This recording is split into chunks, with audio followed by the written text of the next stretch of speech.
محترم ناظرین،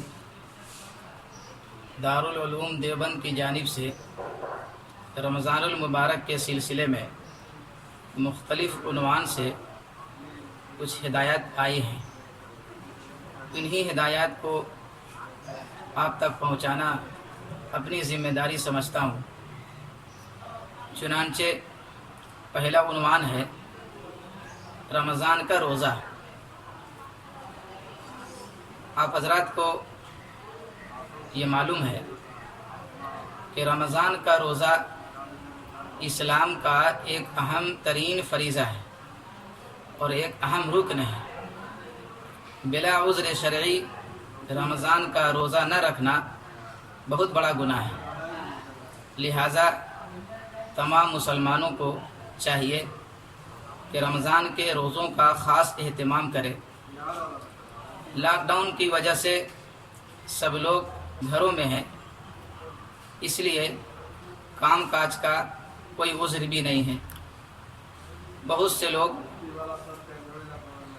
اس رمضان سے پہلے جو بقیہ رمضان گزرا ہے، روزے کا مہینہ جو گزرا ہے، تو کام کاج کی وجہ سے اپنا عذر پیش کر دیتے اور لا علمی کی وجہ سے یا لاپرواہی اور غفلت کی وجہ سے بہت سے لوگ یہ سمجھتے ہیں کہ میرا جو اپنا کام کاج ہے یہ اتنا زیادہ گرمی میں پریشانی میں ہم روزہ نہیں رکھ پائیں گے، تو اس کو عذر بنا کر روزہ چھوڑ دیتے ہیں۔ ایسا نہیں کرنا چاہیے۔ یہ روزہ اللہ تبارک و تعالی سال میں ایک بار ہمیں عطا کرتا ہے، اور یہ مقدس مہینہ سال میں اللہ رب العالمین ایک بار عطا فرماتا ہے۔ آئندہ پتہ نہیں ہم میں سے کوئی رہے نہ رہے۔ اللہ تبارک و تعالی کا یہ خاص فضل اور کرم ہوتا ہے اپنے بندوں پر کہ جس کو رمضان کا مقدس مہینہ عطا کرتا ہے، اس لیے روزوں کا خاص اہتمام کرنا چاہیے۔ دوسرا عنوان ہے نماز تراویح۔ نماز تراویح 20 رکعت نماز ہے۔ یہ نماز رمضان المبارک کی خاص عبادت ہے اور ہر مرد عورت پر یہ سنت مؤکدہ ہے۔ یہ سنت مؤکدہ جیسے فرض، واجب، شرعی اصطلاحی الفاظ ہیں، اسی طرح سے یہ سنت مؤکدہ بھی ہے۔ واجب، فرض، سنت مؤکدہ الفاظ کے اعتبار سے یعنی الفاظ کے نام میں فرق ہے، مگر ادائیگی اور عملی اعتبار سے اس میں کوئی فرق نہیں ہے۔ جیسے فرض کی ادائیگی ضروری ہے، ایسے ہی واجب کی بھی ادائیگی ضروری ہے، ایسے ہی سنت مؤکدہ کی بھی ادائیگی ضروری ہے۔ ادائیگی نہیں کرنے سے، غفلت برتنے سے اس میں گناہ ہوگا۔ اس لیے نماز تراویح مرد اور عورت دونوں پر سنت مؤکدہ ہے، دونوں کو ادا کرنا چاہیے۔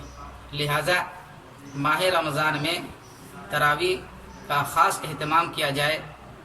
البتہ مساجد میں تو انتظامیہ کی اجازت کے مطابق صرف 3، 4، 5 یا 6 افراد پر مشتمل تراویح ادا کرے، اور تراویح کے لیے جو پہلے سے جو حضرات یا جو افراد نماز پڑھ رہے ہوں، پہلے سے جو متعین ہوں، وہی متعین افراد ہی تراویح کی نماز کا بھی مسجد میں اہتمام کریں، یعنی کوئی دوسرے افراد کا اضافہ نہ کیا جائے، تاکہ جو انتظامیہ کی یعنی حضرات علماء کرام، مفتیان کرام اور ملک کے وزیر اعظم کی جانب سے جو ہدایت جاری کی گئی ہے اس پر عمل ہو سکے۔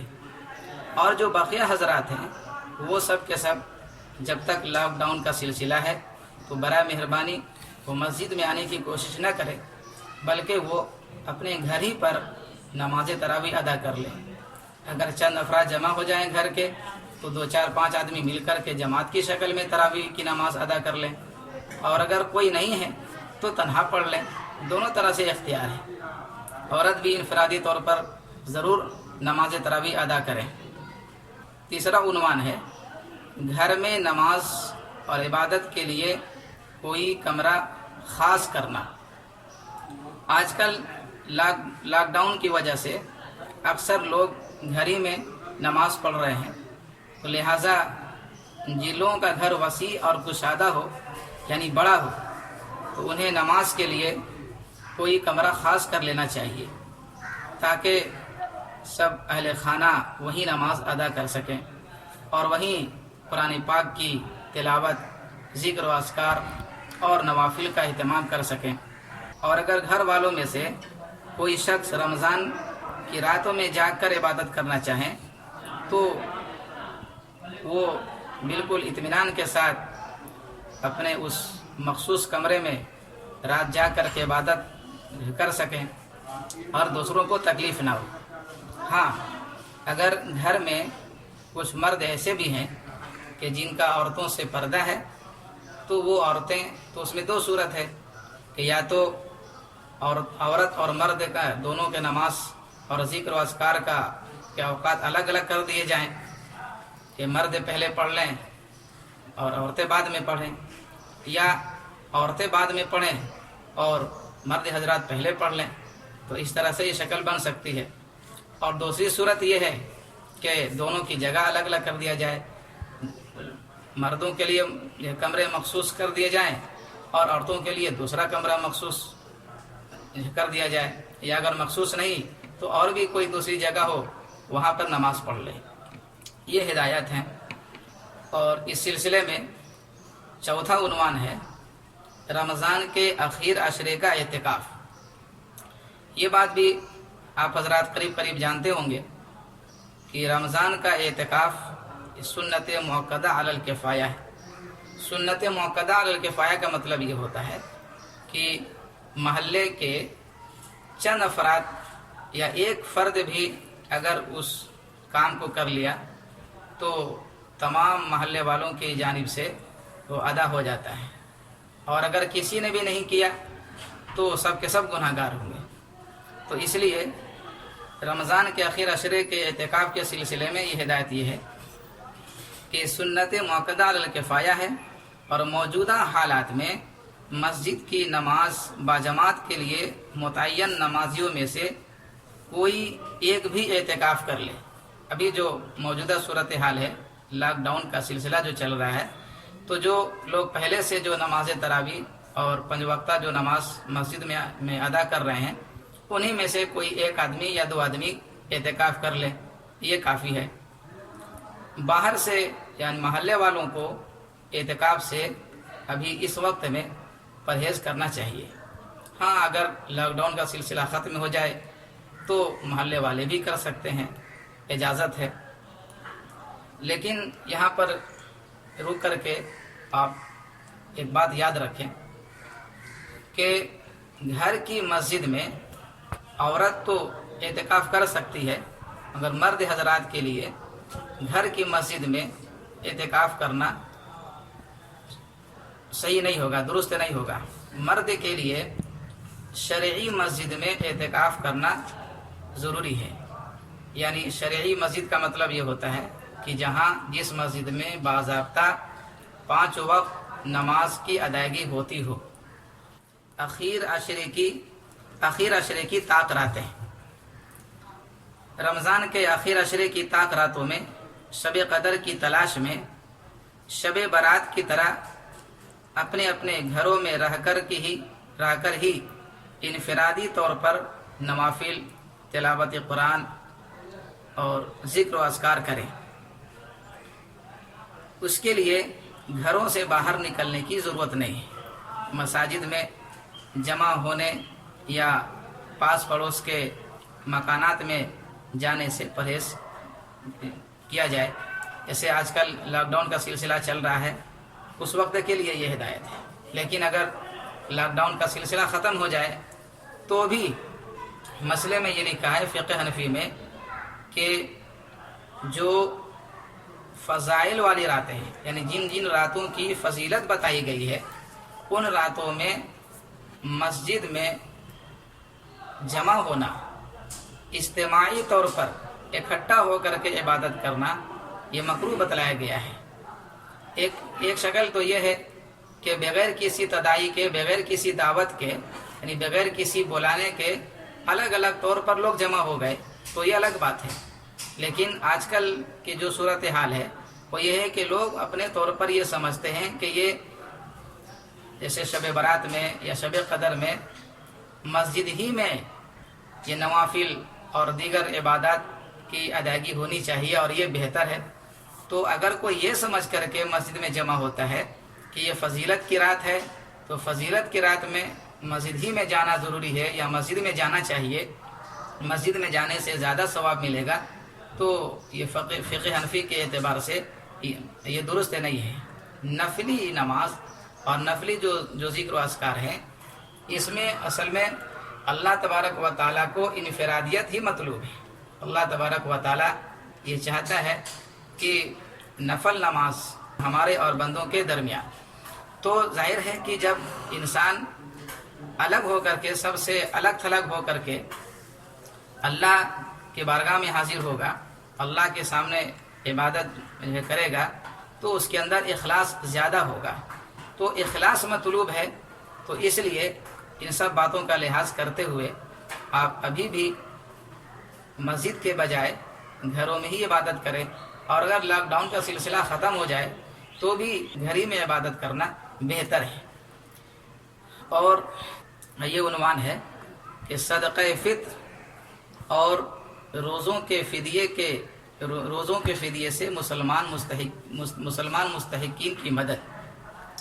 صدقہ فطر آپ جانتے ہیں، جس کو ہم لوگ اپنی زبان میں فطرہ بولتے ہیں۔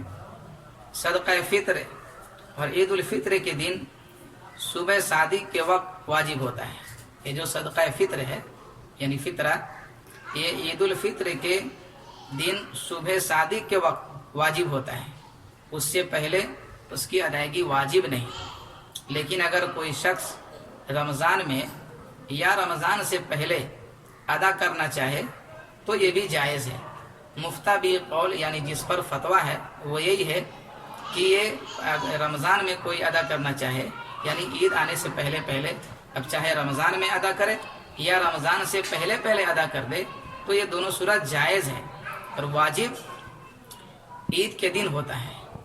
تو ابھی جو حالات چل رہے ہیں، جو بہت سے غربا ہیں، مسکین ہیں، لاک ڈاؤن کی وجہ سے جو مزدور طبقے کے لوگ ہیں، اس طرح سے بہت سارے مستحقین ہیں، تو اس خاص وقت کا خیال رکھتے ہوئے اگر آپ پہلے نکالتے ہیں صدقہ فطر تاکہ دوسرے لوگوں کی مدد ہو جائے تو یہ اچھا ہے۔ مسئلہ یہ ہے کہ رمضان میں یا رمضان سے پہلے اگر آپ صدقہ فطر نکالنا چاہیں تو نکال سکتے ہیں، اس کی اجازت ہے، اس میں کوئی قباحت اور برائی نہیں ہے۔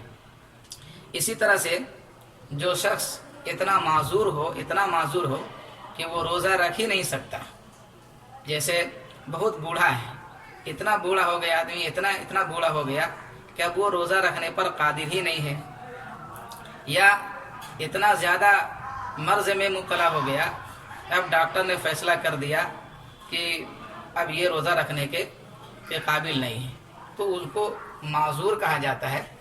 تو جو شخص معذور ہو گیا تو اس کے اور وہ رمضان میں موجود ہے، تو ایسے شخص کے لیے شریعت میں فدیہ ادا کرنے کو کہا گیا ہے۔ فدیہ جو صدقہ فطر یعنی فطرہ جتنا ایک آدمی پر ہوگا اتنا ہی ایک روزے کا فطرہ، ایک روزے کا جو فدیہ ہوگا وہی ایک فطرہ کے برابر ہوگا، یعنی روزانہ ایک روزہ اور ایک فطرہ یہ دونوں برابر ہے۔ تو لہٰذا تو یہ جو فدیہ ہے، یہ فدیہ کے ذریعے سے بھی آپ غریب مستحقین کی مدد کر سکتے ہیں۔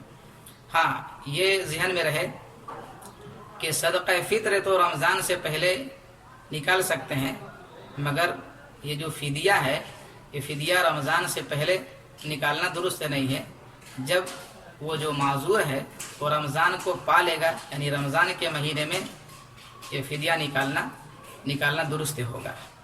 تو یہ چند ہدایات ہیں، یہ چند ہدایات آپ تک پہنچانا ہم نے اپنی مذہبی ذمہ داری سمجھا۔